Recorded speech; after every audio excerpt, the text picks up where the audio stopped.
what I heard was that in one of the meetings, there was a long and lengthy discussion on homosexuals and homosexuals in the church and how to pastorally care for them and that kind of thing. And at some point, there were priests that were raising their hands and admitting that they were homosexuals. What that means, I don't know exactly. I mean, does it mean that they have same-sex attraction, or does it mean that they're acting on it? I don't know. I can't verify that. But there were at least priests in the room standing up and saying, I'm gay, I'm gay, I'm gay. And then they were talking about self-abuse, as you pointed out. And at least one of these men who was admitting to this behavior and admitting to this inclination started talking about how he looks at self-abuse as a prayerful exercise, that he prays while he does that. And he thinks that it's a beautiful thing, a beautiful gift that God had given him.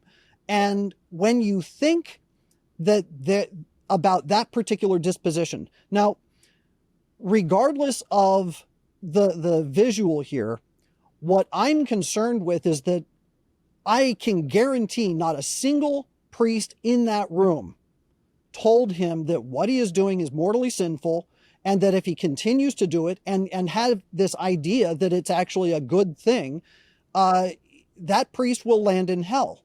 He is condemning himself, and by promoting it, what is he saying in the confessional?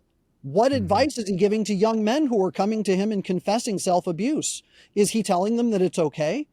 And when you think, or worse, is he telling them that it's beautiful and do it with prayer? Right. And on top of that, if he is one of the self-professed homosexuals in the room, well, what phantasms is he entering into his mind as he's doing this? There are all sorts of questions here that come along with that kind of thinking. And it's a horribly, horribly disturbing thing to have been told. And I am horrified at the fact that this was even discussed, let alone out in the open. But there it is.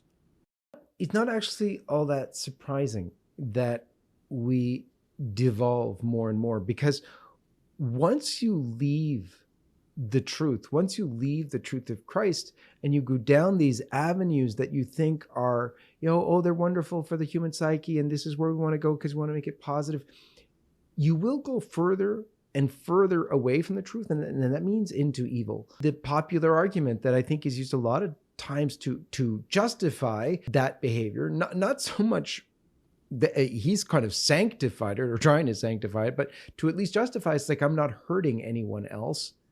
But they're bringing it to a new level of this is a wonderful practice and it's so good that it's part of prayer.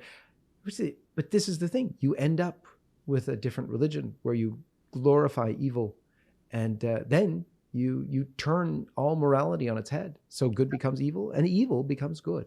Yes, in fact, the prophet Isaiah warned, avoid those who proclaim bitter for sweet and call evil good. We were warned about this. Hi everyone, this is John Henry Weston for LifeSite News. We hope you found this video insightful. For more content like this, be sure to check out the links in the description below. You can also follow us on social media to stay updated on the latest news concerning life, faith, family, and freedom. Thanks for watching, and may God bless you.